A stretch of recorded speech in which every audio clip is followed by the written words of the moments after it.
परिकल्पना के मूलाधार हैं केंद्रीय हिंदी संस्थान आगरा शिक्षण मंडल के। और इस प्रथम उद्घाटन सत्र के अध्यक्षीय टिप्पणी के लिए निदेशक महोदय को मैं यहाँ पे आमंत्रित करना चाहूंगी, लेकिन आपके कार्यों पर थोड़ा सा प्रकाश मैं जरूर डालना चाहूंगी। है तो बहुत बड़ा लंबा चौड़ा, तो मैं छोटा ही करूंगी। मैं नाम नहीं लूंगी, लेकिन 25 वर्षों का अहर्निश जो आपका कार्य है, समर्पण है साहित्य और भाषा के प्रति, तो निश्चित रूप से उसे सबको बताना ही होगा। तो केंद्रीय हिंदी संस्थान के आप निदेशक हैं और आपने अब तक संदर्भ पुस्तकों के रूप में 5 पुस्तकें लिखी हैं और अनुदित पुस्तकें आपकी मराठी से हिंदी की ओर जो है वो कम से कम 7 है। मैं किसी का भी नाम उल्लेख नहीं कर रही हूँ आदरणीय। और संपादित पुस्तकें जो कि मुख्यतः अनुवाद और मध्ययुगीन हिंदी साहित्य से जुड़ी हुई है वो 5 हैं। और संपादित पाठ्य पुस्तकें जो बीए स्तर पर यहाँ पर विद्यार्थी आदि पढ़ते हैं वे 8 हैं। और शोध परियोजना के रूप में भी आप अहर्निश लगे रहते हैं। भारत सरकार की ओर से कम आपने 4 पुस्तकें अब तक शोध परियोजना के तहत लिख डाली है। विदेश यात्रा, जैसा कि इससे पूर्व के हमारे मुख्य वक्ता भी रशिया है, अमेरिका है, अलग अलग देशों में हिंदी के माध्यम से हिंदी को भारतीय संस्कृति का परिचय देते हुए सभागार में कई ऐसे प्रबुद्ध जन हैं जो भारत ही नहीं विदेश में भी हिंदी का परचम, भारतीय संस्कृति को परिचित कराते रहे, लहराते रहे हैं। तो ब्लॉगर के रूप में कोलंबो श्रीलंका, और आपको अलग अलग सम्मान भी समय समय पर दिया गया है भारत सरकार की ओर से, राष्ट्रीय और अंतर्राष्ट्रीय ओर से।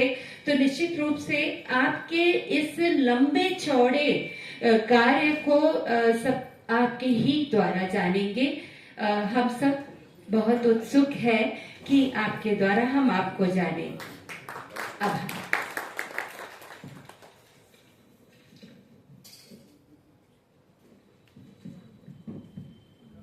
धन्यवाद। केंद्रीय हिंदी संस्थान आगरा, शिक्षा मंत्रालय, भारत सरकार के क्षेत्रीय केंद्र हैदराबाद द्वारा आयोजित इस द्विदिवसीय राष्ट्रीय संगोष्ठी के उद्घाटन सत्र के मुख्य अतिथि हमारे केंद्रीय हिंदी शिक्षण मंडल के सम्माननीय शासी परिषद सदस्य, जिसको अंग्रेजी में गवर्निंग काउंसिल कहा जाता है, आर.एस. राजू सर, इस गोष्ठी का बीजवपन करने वाले आदरणीय प्रोफेसर ऋषभदेव शर्मा जी, इस गोष्ठी का प्रबंधन करने वाले इस क्षेत्रीय केंद्र के क्षेत्रीय निदेशक वानोड़ी जी, उनके सहयोगी पत्ता नायक जी, मेरे मंच के सम्मुख भी बहुत सारे विद्वान हैं और मंच पर भी बहुत सारे विद्वान हैं। इसलिए गागर में सागर भरते हुए मैं केवल इतना ही कहना चाहूंगा कि मंचस्थ सभी विद्वानों को और मंच के सम्मुख बैठे हुए सभी विद्वानों को सादर प्रणाम करता हूं, सस्नेह नमस्कार करता हूं। ये निश्चित है कि इस विषय की परिकल्पना मेरे द्वारा की गई है, पर मेरा ये दावा नहीं है कि इस विषय की ओर चिंतन प्रारंभ करने वाला मैं एकमात्र रहा।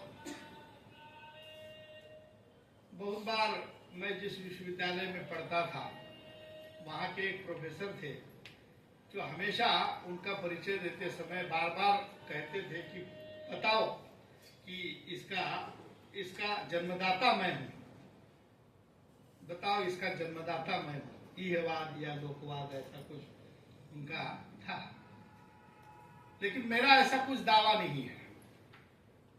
लेकिन यह सही है कि जब जब भी स्नातकोत्तर कक्षा उत्तीर्ण करने के बाद मुझे शोध का अवसर मिला, मैंने एक शोध को नए परिप्रेक्ष्य में देखने की कोशिश की। प्रथमतः जब मैं स्नातकोत्तर उत्तीर्ण हुआ और एमफिल में मुझे शोध करने का अवसर मिला, तब प्रगतिवाद का बहुत बोलबाला था, मार्क्सवाद का बहुत बोलबाला था, समकालीन कविता हो या इस तरह का बोलबाला था। और इसलिए हमने कबीर के काव्य में प्रगतिशील चेतना को विषय के रूप में चयन किया। अब कबीर और प्रगतिशील हो सकते हैं क्या?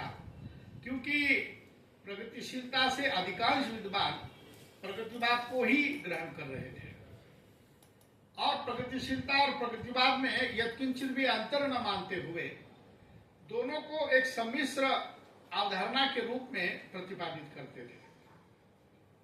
हमने पहली बार कबीर को भारतीय प्रगतिशील चिंतन के दृष्टि से कबीर के साहित्य का पुनर्मूल्यांकन करने की विचार किया।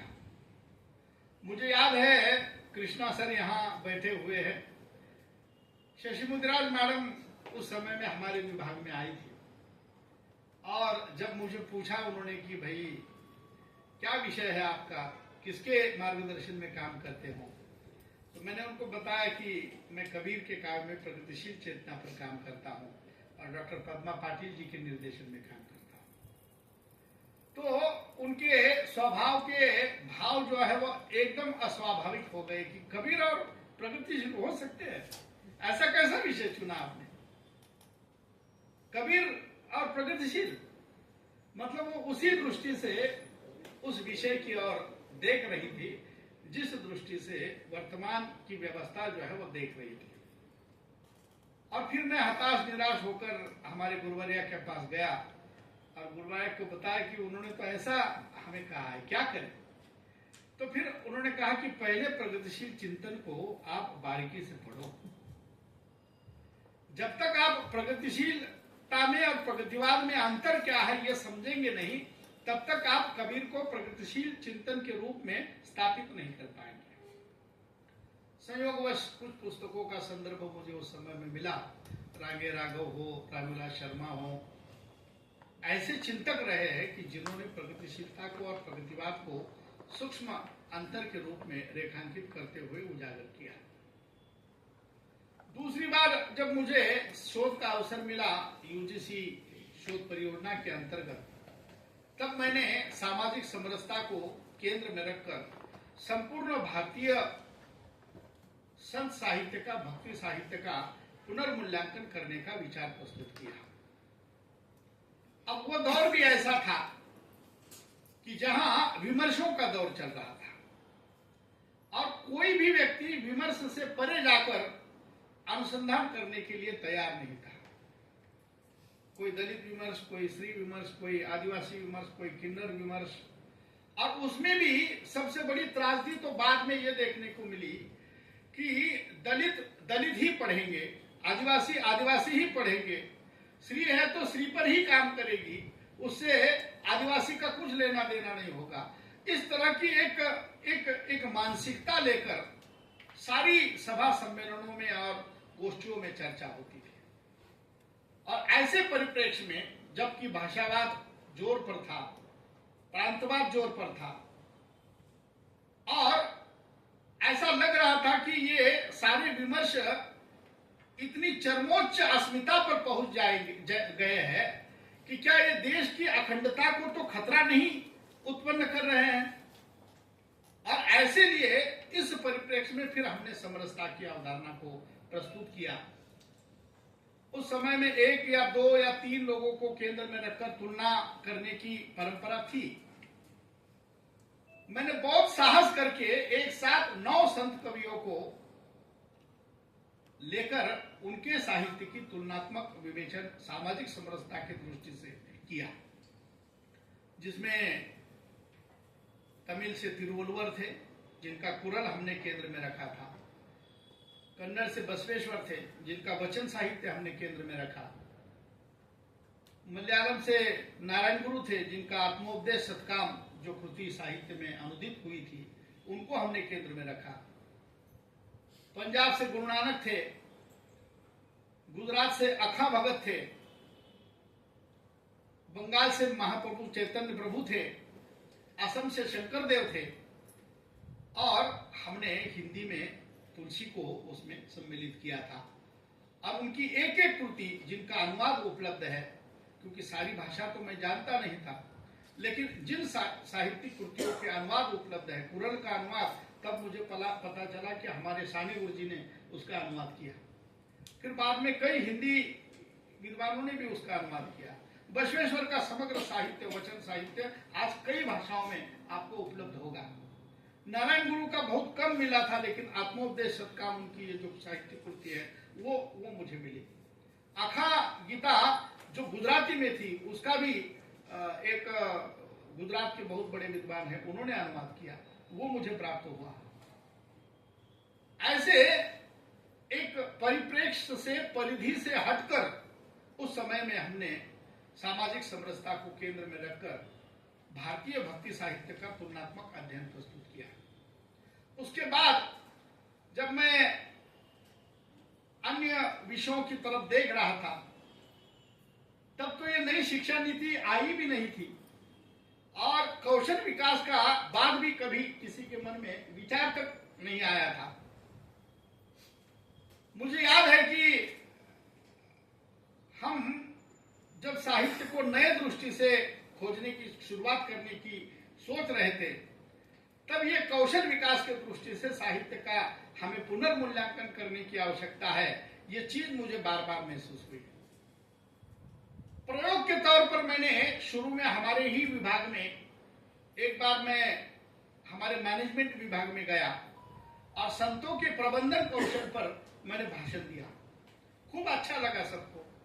एक बार मैं हमारे पर्यावरण शास्त्र विभाग में गया और संतों के पर्यावरण विषयक विचार उनको बताए, तो उन्होंने कहा कि ये तो बहुत साइंटिफिक है। और फिर ऐसे लगा कि इन कौशलों के साथ हमें आज समग्र साहित्य के पुनर्मूल्यांकन करने की आज आवश्यकता है। संयोग से नई शिक्षा नीति आई और उसमें स्किल डेवलपमेंट को बहुत महत्व दिया गया। देखिए, हमने साहित्य का अब तक आध्यात्म की दृष्टि से, धर्म की दृष्टि से, दर्शन की दृष्टि से, सामाजिक दृष्टि से, राजनीतिक दृष्टि से, आर्थिक दृष्टि से, साहित्यिक और सांस्कृतिक दृष्टि से, विमर्श की दृष्टि से, कई सारे दृष्टि से हमने साहित्य का मूल्यांकन किया है, समीक्षा की है, आलोचना की है। लेकिन कौशल विकास की दृष्टि से साहित्य की ओर देखना, ये अब तक की परंपरा हमारी हिंदी परंपरा में नहीं रही। और इसी को स्थापित करने के लिए हम इस प्रकार की संगोष्ठी को सहारा बनाकर हम संपूर्ण देश भर में ये एक संदेश देना चाहते हैं, या एक ऐसी व्यवस्था उत्पन्न करना चाहते हैं कि लोग, हमारे जो नए रिसर्चर है, नए अनुसंधाता है, साहित्यिक विद्वान है, वो साहित्य का मूल्यांकन इस दृष्टि से, इस दृष्टि को केंद्र में रखकर भी आज करने की आवश्यकता है। और इसीलिए आपने देखा होगा कि हमने कोलकाता में अभी संगोष्ठी की, उसमें हमने संवाद कौशल को, तनाव प्रबंधन कौशल को केंद्र में रखा कि साहित्य के माध्यम से तनाव प्रबंधन कौशल हम कैसे कर सकते हैं। वहां पर भी यही स्थिति हुई। 2-4 विद्वान आए, उनको बुलाया गया। नाम लेने में मुझे कोई हर्ज नहीं। गोपेश्वर जी को हमने बुलाया, गोपेश्वर जी ने हमारे असिस्टेंट डायरेक्टर को डांटा, बोले ये क्या विषय हो सकता है, क्या साहित्य का और मैनेजमेंट का क्या संबंध है, किसने विषय रखा? तो उन्होंने कहा हमारे निदेशक महोदय ने रखा, आप उन्हीं से बात कीजिएगा। मैं गोपेश्वर जी से लगभग 40 मिनट फोन पर बात करता रहा, एक एक पद पे उसकी खोलता रहा और फिर उनको साक्षात्कार हुआ कि अरे यार सुनील जी, आप सही कह रहे हैं, ये तो बहुत अच्छा विषय है, अब मैं जरूर आऊंगा। और ये जो बात है वो हमें समझाने की आज आवश्यकता है। कश्मीर विश्वविद्यालय में हमने संवाद कौशल को लेकर संगोष्ठी आयोजित की। कल अब कोचीन विश्वविद्यालय में हमारे इसमें साहित्य के माध्यम से कौशल विकास कैसे हम कर सकते हैं, कोचीन विश्वविद्यालय में की है। और देश भर में इन कौशलों को केंद्र में रखकर हम साहित्य का पुनर्मूल्यांकन कैसे करना चाहिए, और इससे जुड़ी हुई सारी जिनको हम सॉफ्ट स्किल कहते हैं, वो सॉफ्ट स्किल डेवलपमेंट के लिए, उसको विकसित करने के लिए जो टिप्स आपको आवश्यक होते हैं, जो सूत्र आपको आवश्यक होते हैं, वो हमें साहित्य के माध्यम से कैसे प्राप्त हो सकते हैं, इसको हमने सोदाहरण प्रस्तुत करने का संकल्प इन संगोष्ठियों के माध्यम से लिया और इसीलिए इस प्रकार के विषय जो है आज आपके सम्मुख रखे जा रहे हैं। ऐसे ही विषय का जन्म होता है, विमर्श पर किसी ने पहले काम किया होगा और फिर जनता के सामने रखा और सारे लोग अब विमर्श पर काम करने लगे।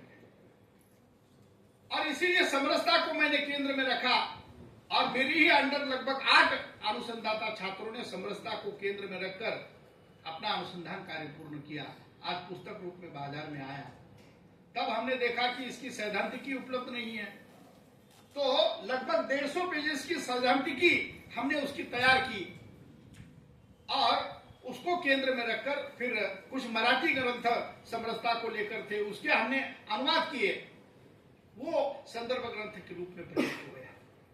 मित्रों, आज वैसे ही इस कौशल विकास की भी एक सैद्धांतिकी का निर्माण होना बहुत आवश्यक है।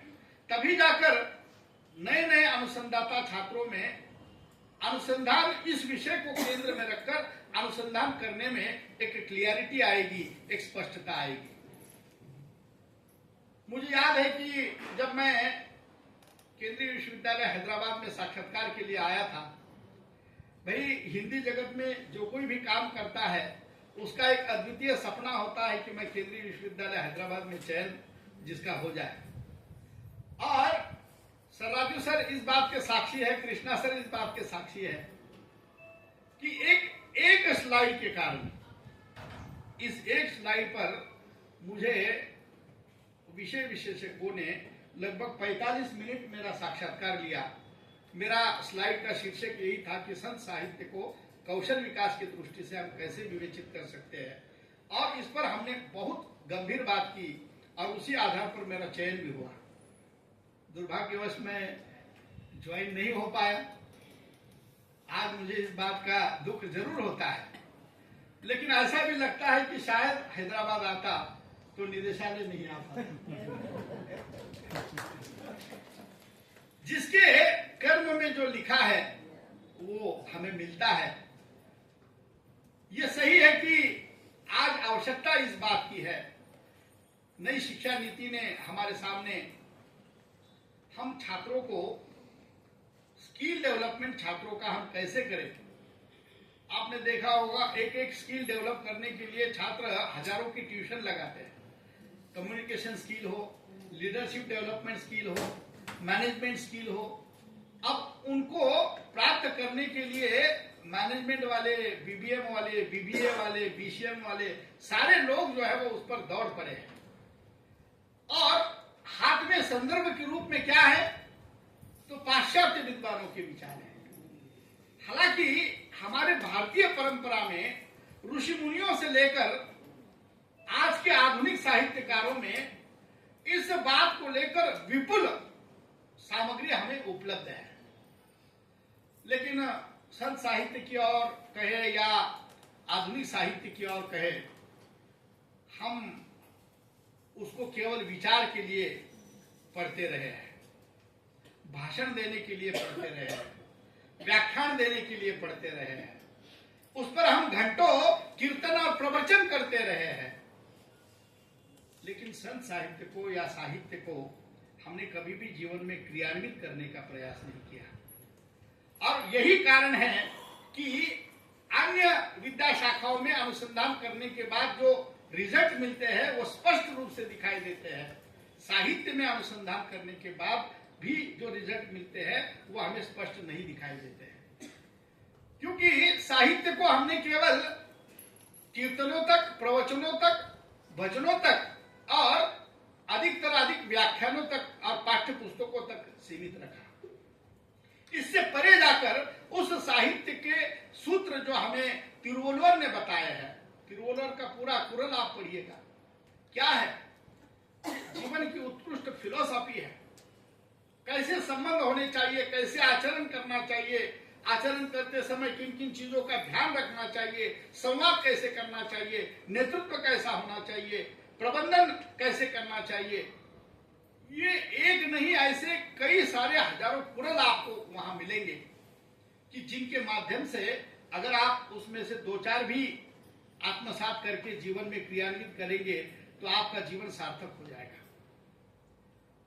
बसवेश्वर जैसा व्यक्ति कि जिसने पूरे राज्य की अर्थव्यवस्था उस समय में देखी, आप बसवेश्वर के वचन साहित्य को एक बार पढ़िएगा।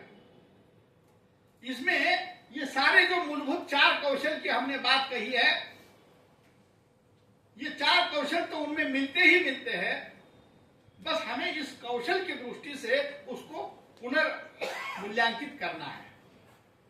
देखिए, जो विखंडनवाद आया वो भी वही कहा कि एक बार साहित्य लिखा जाता है, समय के परिप्रेक्ष्य को ध्यान में रखकर लिखा जाता है, लेकिन हम कालजयी साहित्य किसको मानते हैं कि जो साहित्य हर काल की समस्या से उबरने की क्षमता रखता है उसको हम कालजयी साहित्य मानते हैं। मैं हमेशा कहता हूं और इसीलिए समय की समस्याओं को केंद्र में रखकर हमें साहित्य का निरंतर पुनर्मूल्यांकन करने की आज बहुत आवश्यकता है। 14वीं शताब्दी में कबीर ने एक साखी लिखी। कबीर के सामने संवाद कौशल नहीं था कि संवाद कौशल विकसित हो, इसलिए कबीर ने यह साखी नहीं लिखी थी। कबीर के मन में तो उस समय में बाह्याडंबरता या जिसको हम कहेंगे कि हमारी उपादेयता क्या है, इसको लेकर, भाव को लेकर, हमारी सार्थकता को लेकर उन्होंने वो बात कही, लेकिन समय की कसौटी के साथ हमें उसको पुनर्मूल्यांकित करने की आवश्यकता है। जैसे उन्होंने उस समय में लिखा था कि ऐसी बानी बोलिए मन का आपा खोए, औरों को शीतल करे आप ही शीतल होए। अब ये संवाद कौशल का कितना बड़ा अद्भुत नमूना है, लेकिन हमने क्या किया, हमने पढ़ा, प्रबंधन में अपने शोध प्रबंध में कोड भी किया, हमने व्याख्यान में भी उसको बताया, लेकिन जब प्रत्यक्ष जीवन में क्रियान्वयन करने की बात आई तो हम तो इतनी कटुवाणी बोलते रहे कि सामने वाले के नासिका के अंदर के केस भी कैसे जल जाए, इस पर हमारा ध्यान केंद्रित रहता है। संवाद के माध्यम से मनुष्य को जोड़ने के बदले हम तोड़ने पर तुले हुए रहते हैं, वागबान चलाते हैं, वागबान। हमारे यहाँ तुकाराम ने कहा है कि शब्द कैसे होते हैं, धनुष की तरह होते हैं, बाण की तरह होते हैं, एक बार छोड़ दिए तो वापस नहीं आते। अमाघरी धन शब्दाची रत्ने, शब्दाची यत्ने शस्त्र करू, शब्दाची आरुते जीवाचे जीवन, शब्दे वाचे धन जन लोका। ये क्या है, ये कहां से आया है? और इसीलिए मुझे लगता है कि इसको जब तक हम जीवन में क्रियान्वित नहीं करेंगे तब तक हमें इसके आउटपुट नहीं मिलेंगे, आउटकम्स नहीं मिलेंगे, और वो आउटकम्स मिलने के लिए ही हमें उसको कौशल विकास की दृष्टि से पुनर्मूल्यांकित करने की आज आवश्यकता है। मुझे आशा है कि ये संगोष्ठी पूरे दक्षिण भारत के साहित्य का कौशल विकास की दृष्टि से पुनर्मूल्यांकन करने के लिए एक आदर्श प्रस्तुत करेगी।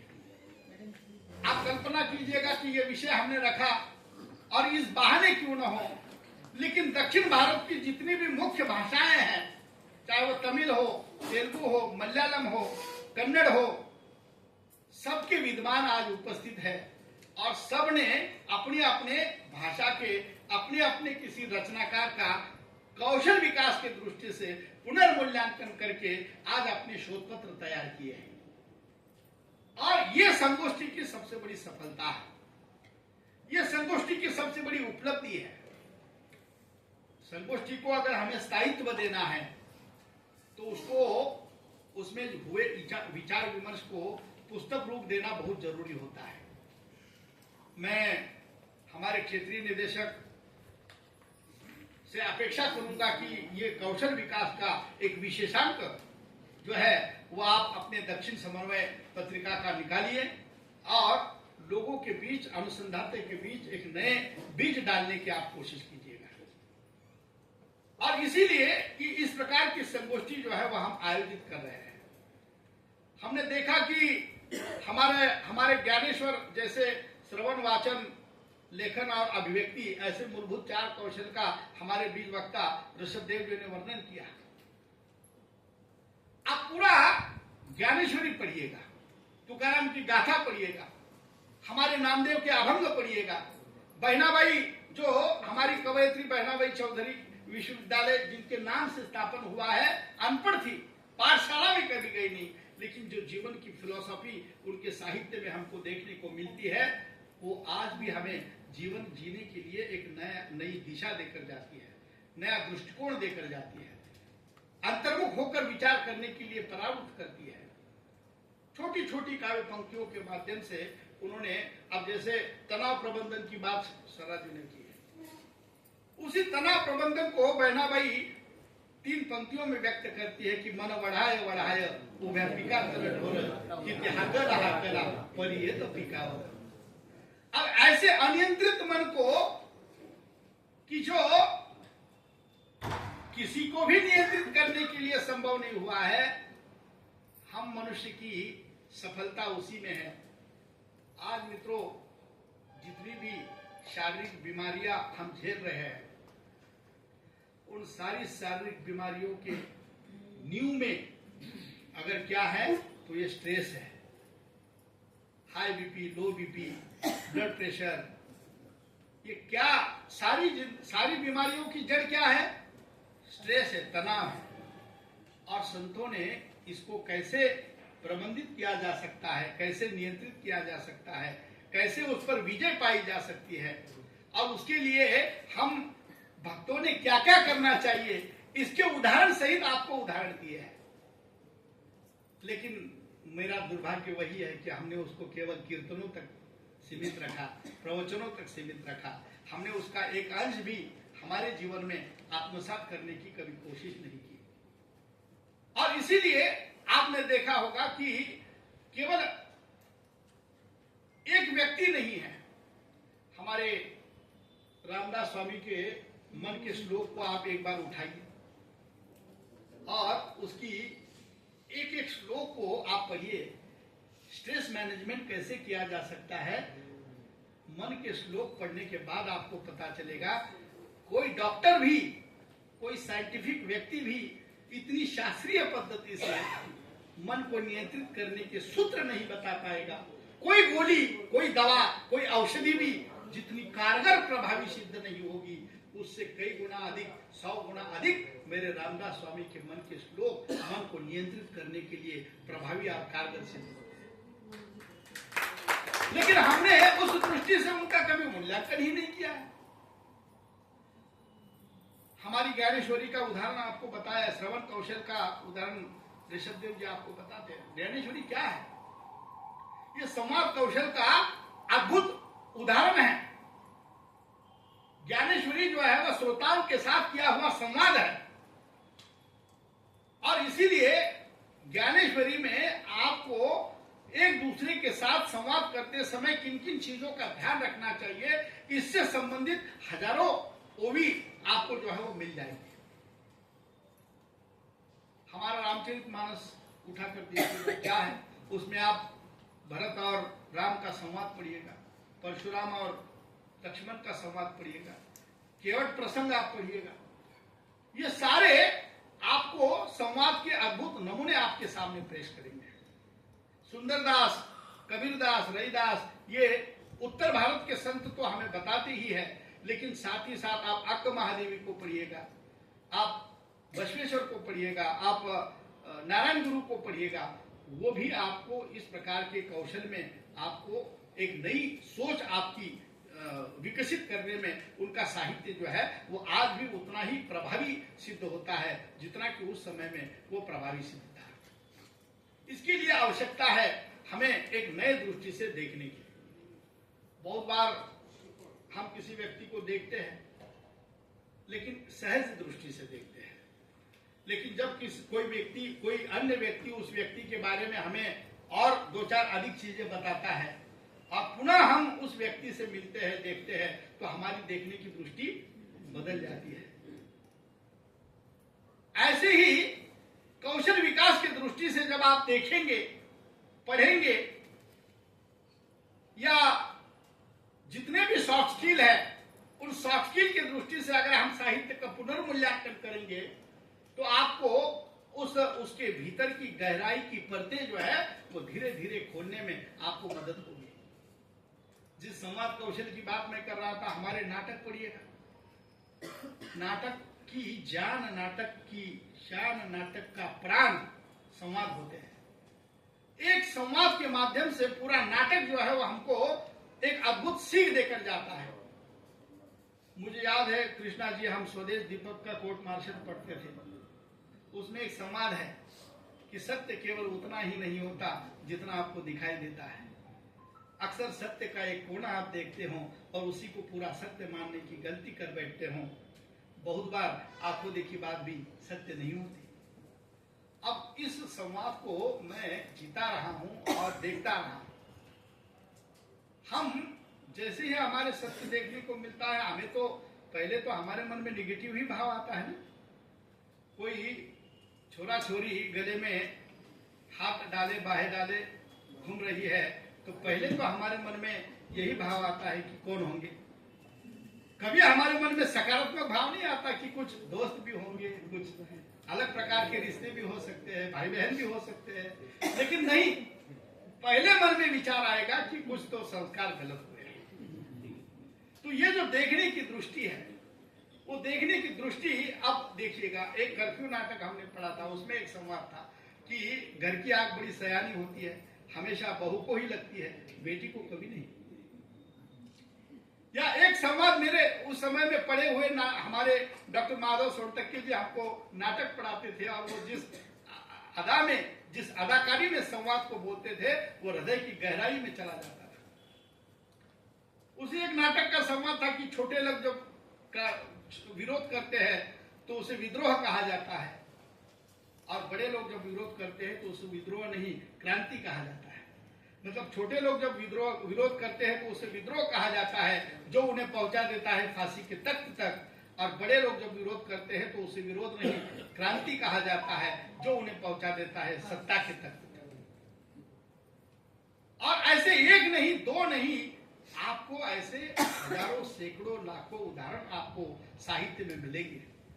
हमारा पूरा मनोविश्लेषणवादी उपन्यास साहित्य जो है, आप उसको स्ट्रेस मैनेजमेंट की दृष्टि से जरा दोबारा पढ़िए और उस दृष्टि से उसका विवेचन और विश्लेषण कीजिएगा।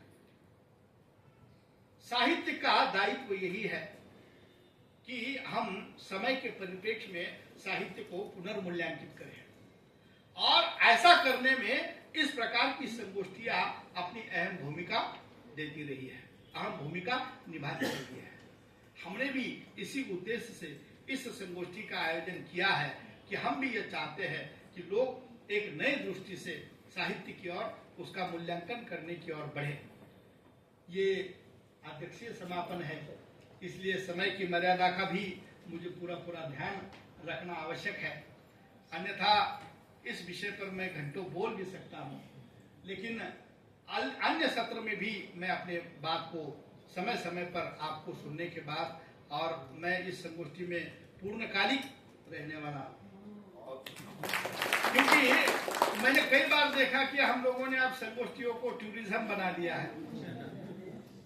अब ये बहुत अच्छा है कि आप जैसे लोग इस संगोष्ठी में जुड़े हुए हैं कि जिनको अभी अन्य लोगों का संसर्ग नहीं हुआ है, और आप नवीकरण के माध्यम से यहाँ आए हैं। और इसलिए आपने देखा होगा कि अन्य संगोष्ठियों में वक्ता जैसे ही बोलता है चला जाता है, बाद में किसने क्या बोला, क्या विचार विमर्श हुआ, इससे उसको कुछ लेना देना नहीं रहता है। मित्रों, इस गंभीरता के साथ अगर हम संगोष्ठी नहीं करेंगे तो आने वाले दिनों में ऑनलाइन का ऑप्शन अब उपलब्ध हो चुका है। हम कोई भी प्रपोजल जब सरकार के दरबार में रखते हैं तो पहले हमारे सामने यही प्रश्न किया जाता है, क्या जरूरत है इतने लोगों को बुलाने की, क्या जरूरत है इतना खर्च करने की, ऑनलाइन क्यों नहीं करते? और हमारा बजट जो है वो 50% कट जाता है। बड़े मुश्किल से हम पूरे देश भर में इस प्रकार साल भर में संस्थान जो है 25 से अधिक संगोष्ठी के लिए अनुदान देता है। और उन अनुदानों में से हमने इस बार जब से मैं निदेशक बना हूं, हमने प्रत्येक केंद्र को और प्रत्येक विभाग को एक राष्ट्रीय संगोष्ठी का आयोजन करना अनिवार्य कर दिया है।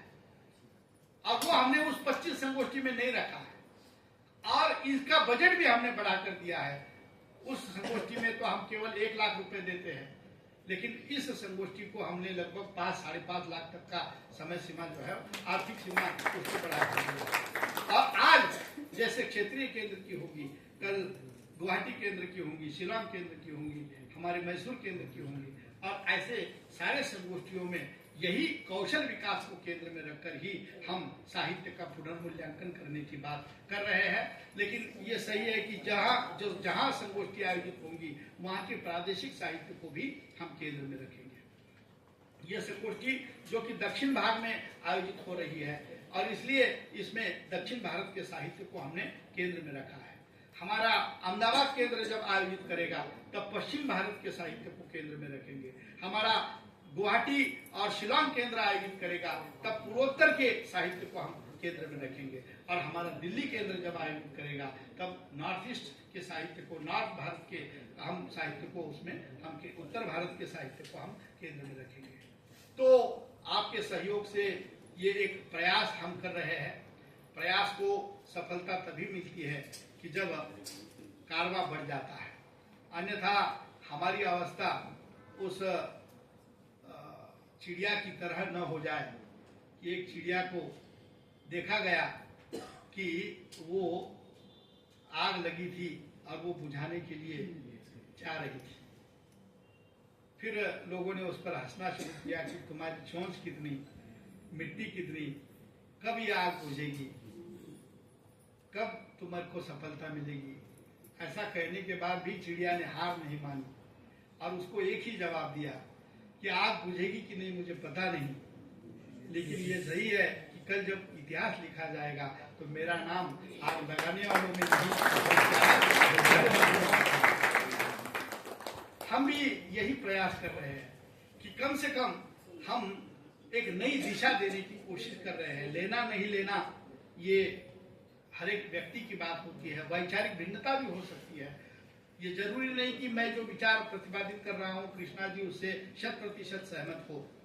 ये विविधता में यही तो सूत्र है हमारा। लेकिन हम ये चाहते हैं कि इस बहाने, इस संगोष्ठी के बहाने इस विषय पर विचार मंथन हो। और जैसे हमें पता है कि पुराणों में हमने कथाएं सुनी है कि अमृत मंथन, अमृत का आविष्कार कैसे हुआ था, तो मंथन से ही हुआ था।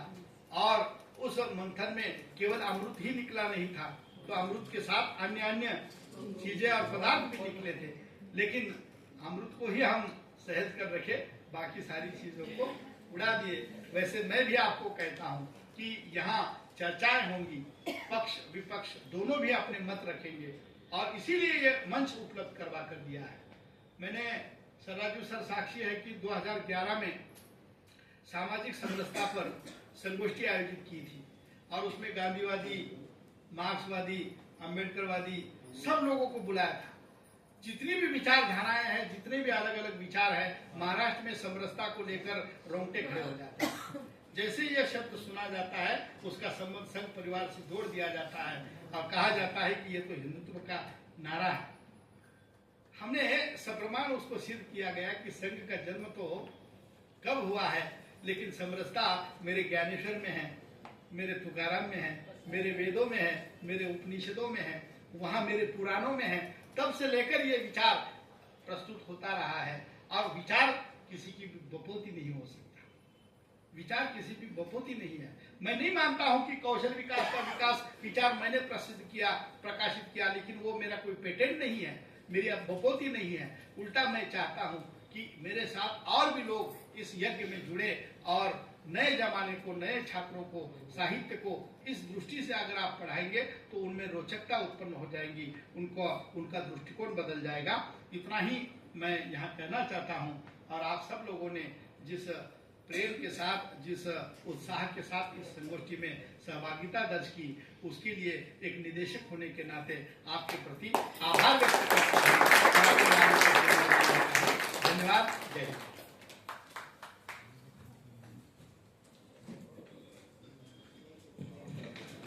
हार्दिक आभार आदरणीय। निश्चित रूप से सार सार को गहरे थे थोथा दे उड़ाए, हम इस संगोष्ठी से यही सीखेंगे। अब इस उद्घाटन सत्र के औपचारिक धन्यवाद ज्ञापन के लिए मैं एसोसिएट प्रोफेसर केंद्रीय हिंदी संस्थान हैदराबाद केंद्र के डॉक्टर फत्ताराम नायक जी को आमंत्रित करती हूँ।